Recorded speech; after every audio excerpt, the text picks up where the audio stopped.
Hello everyone, जितने भी बच्चे सीए फाउंडेशन के एग्ज़ाम देने जा रहे हैं उनके लिए ये वीडियो संजीवनी बूटी साबित हो सकती है। तो बड़े ध्यान से एक एक चीज़ सुनिएगा। चारों सब्जेक्ट्स पे एक एक करके हम बात करेंगे। सबसे पहले मैं बात करना चाहूँगा अकाउंट्स के ऊपर। रिसेंटली हमने अभी बहुत सारे मॉक टेस्ट पेपर्स कंडक्ट किए और उसमें जो एक जनरली बच्चों की क्वेरी रही कि बच्चों ने सोचा कि हमारे 100 में से 70 नंबर आएंगे, बट उनके आए 40 नंबर। बच्चों ने सोचा 100 में से 90 मार्क्स आएंगे, बच्चों के नंबर आए 50। ऐसा क्यों हुआ? क्या कारण थे? जिनको गलतियां पता लग गई बहुत अच्छी बात है, और जिनको नहीं पता लगी या जिन्होंने टेस्ट नहीं दिया उन्हें पता होना चाहिए कि नंबर कटते कहाँ हैं। देखिए, जब आप पेपर की प्रेजेंटेशन करते हैं तो कुछ ऐसी गलतियां हैं जो बड़े आराम से आपके आधा आधा एक एक नंबर हर जगह उड़ाती हैं, और as a result of that आपके 40 to 50% मार्क्स डिडक्ट हो जाते हैं।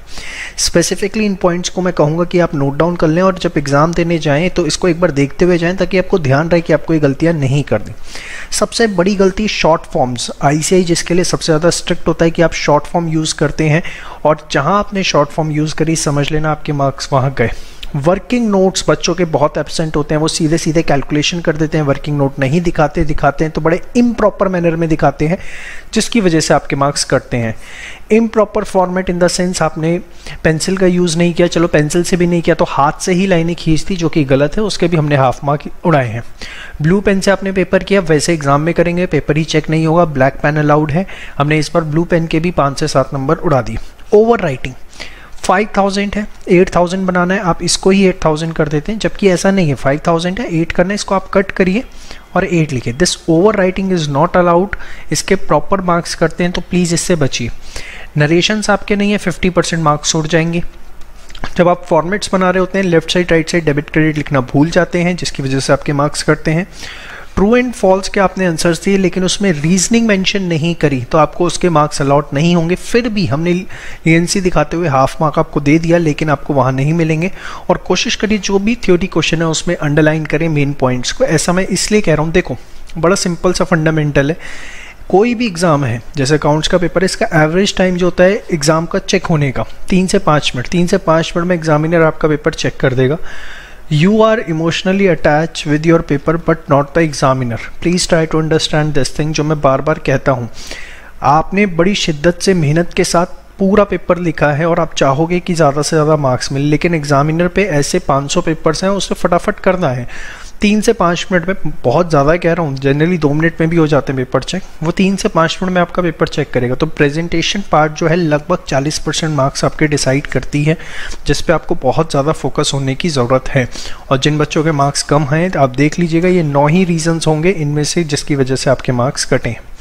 लास्ट मोमेंट है सर, आपको इस समय स्ट्रिक्टली क्या फोकस करना चाहिए? लास्ट 4 अटेम्प्ट के जो RTP के क्वेश्चन है सारे अच्छे से करो। ICAI ने जो मॉक टेस्ट पेपर इशू किए हैं उसे करो, और जो भी हमने अकाउंट्स के कंसाइज नोट्स आपको प्रोवाइड किए हैं उसको एटलीस्ट डेली आपको 2 टाइम्स जो है पढ़ना ही पढ़ना है। अगर आप मिनिमम ये चीज़ें भी करते हैं तो आप देखिए, मैं आपको बताऊं, आपके सारे टाइप्स कवर हो जाते हैं, और आपका एक जो प्रॉब्लम है कि मैं पास होऊंगा या फेल, एटलीस्ट उससे आप बाहर आ जाते हैं। तो लास्ट के टाइम पे आपको इन चीज़ों पे सबसे ज़्यादा फोकस करना चाहिए, और कंसाइज नोट्स इसको मत भूलना। तो ये थी मेरी बात आपके साथ अकाउंट्स के। मैं आना चाहूँगा लॉ में। लॉ में मैं आपको ऑलरेडी एक वीडियो प्रोवाइड कर चुका हूँ, how to write answers in law. YouTube पर भी अवेलेबल है, जो देखना चाहे उसे देख सकता है, और जिन्होंने कोर्स लिया उनको स्पेसिफिकली अलग से गिवन है। अब इसमें मार्क्स क्यों कटते हैं? बच्चों को सेक्शन लिखने का शौक होता है और सेक्शन गलत मेंशन कर देते हैं। जहां सेक्शन गलत मेंशन किया marks will be 0, half mark भी नहीं मिलेगा चाहे पूरा आंसर करेक्ट हो। तो प्लीज़ बार बार कहता हूं, सेक्शन मत कोट करो until unless you are 101,001% sure कि हाँ यही सेक्शन है। 99.9% भी है तो भी मत कोट करो, क्योंकि सेक्शन अगर गलत हुआ 0 मार्क्स हो जाएंगे। Underline the keyword. जब तक लॉ के अंदर आप अंडरलाइन नहीं करोगे मेन कीवर्ड्स को, मार्क्स एक्सपेक्ट मत करो। 5 से 7 मिनट में पूरा पेपर चेक हो जाएगा 100 नंबर का। ये भी ज़्यादा बता रहा हूँ, प्रैक्टिकली 3 to 4 मिनट्स के अंदर। और अगर प्रेजेंटेशन अच्छी नहीं होगी, कीवर्ड्स को हाईलाइट नहीं करा होगा, तो मार्क्स मिलने में दिक्कत आएगी। डे 1 से ये बात बता रहा हूँ। कई बच्चे क्या करते हैं, सीधे क्वेश्चन केस स्टडी पढ़ी, उसका आंसर लिख दिया येस नो, ऐसा हो सकता है। भैया क्या है प्रोविजन ऑफ एक्ट, क्या है कॉन्ट्रैक्ट एक्ट में कौन सी बात उसमें लग रही है, सेल्स ऑफ गुड्स एक्ट में कौन सी बात लग रही है, आपको मेंशन करना पड़ेगा। देखिए, केस स्टडी आंसर लिखने का तरीका क्या होता है, सबसे पहले एक्ट मेंशन करो, उसके बाद फैक्ट्स मेंशन करो, और तीसरी चीज़ कंक्लूजन। 3 पार्ट्स में आपको केस स्टडी के आंसर देने होते हैं। फर्स्ट पैराग्राफ कौन से एक्ट का है, क्या प्रोविजन है, सेकंड जो भी केस स्टडी के इफेक्ट, और तीसरे पार्ट में conclusion. This is a way to present the law paper, तो प्लीज़ इसका ध्यान रखिए। कंक्लूजन आप लोग नहीं लिखते हैं, ईयर ऑफ एक्ट रॉन्ग लिख देते हैं। बताओ, इंडियन कॉन्ट्रैक्ट एक्ट 1881, अरे भाई 1872 का है। अब जहां आपने ये गलती करी, अगेन मार्क्स आपके 0 हो जाएंगे, ये बात देंगे। तो ये जल्दीबाजी में, देखो ये ऐसा नहीं कि आपको आता नहीं है, लेकिन गलतियां जल्दीबाजी में हो जाती हैं और आपको रियलाइज़ भी नहीं होती आपकी गलतियां हो गई।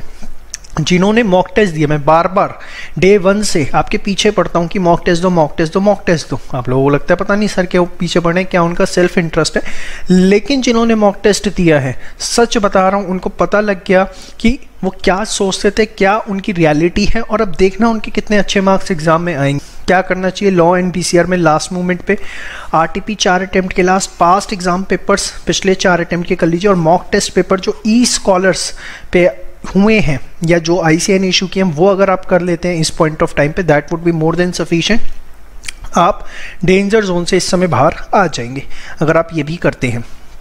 Math, stats and LR strategy completely change. Day 1 से कह रहा हूँ, MTPs आपको ऑलरेडी इशू कर चुका हूँ eScholars.in पे, वो MTPs जरूर करने हैं अगर चाहते हो पास हो। मैथ, स्टैट्स, LR पेपर में अगर आपको कॉन्फिडेंस के साथ अपीयर करना है, बार बार कह रहा हूँ, ये MTP आपने जरूर करने हैं। जिसने मॉक टेस्ट पेपर्स नहीं किए, मैं उसके रिजल्ट के लिए कहीं से भी रिस्पॉन्सिबल नहीं हूँ। बड़ी क्लियर बात, बड़ी मेहनत के साथ प्रोवाइड कर दिए गए थे, और मैं उम्मीद करता हूँ कि मैक्सिमम बच्चों ने कर लिए होंगे। नहीं किए तो अभी भी वक्त है, अभी कर डालो। ये बहुत टेक्निकली डिजाइन MTP है, हर MTP का लेवल अगले MTPC से डिफिकल्ट है, और इसमें इस तरीके से डिजाइनिंग है कि A to Z सारी चीज़ें कवर होती है। इको एंड BCK में कंसाइज नोट्स आपको ऑलरेडी प्रोवाइडेड हैं, बहुत अच्छे से उसको करिए। ICAI बुक के back question straightforward exam में आते हैं, do not ignore it. Mock test paper ICAI का आया हुआ है, उसे जरूर करिए।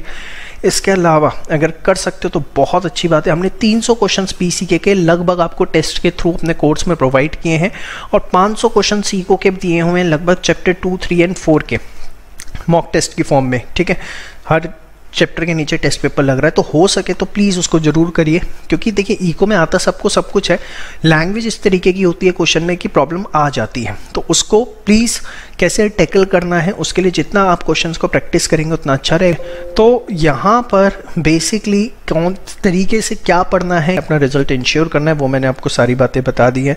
ये चीज़ें बहुत अच्छे से करिए। देखिए मैं आपको इतना बता दूँ, पेपर जो है कहीं ना कहीं अबव एवरेज रहेगा, लेकिन अगर आपने ये सारी चीज़ें अच्छे से की होंगी तो आपको किसी प्रकार की कोई प्रॉब्लम नहीं आएगी। बेस्ट यूटिलाइज करिए, ऑन एन एवरेज कोशिश करिए कि 12 से 14 घंटे की पढ़ाई हो। मॉर्निंग में 4 से 8 का टाइम जो है पढ़ाई का वो मिस मत करिए, क्योंकि जो इस टाइम पे पढ़ता है उसकी प्रोडक्टिविटी ट्वाइस होती है, मतलब वो ऑटोमेटिकली 8 घंटे की पढ़ाई कर रहा है। This is the best time 4 to 8 morning का जो आपको पढ़ना है। जब भी पढ़ाई शुरू करें भगवान को याद करें, पढ़ाई ख़त्म करें तो भगवान को याद करें, डेफिनेटली आपका आउटपुट अच्छा आएगा। जय श्री श्याम।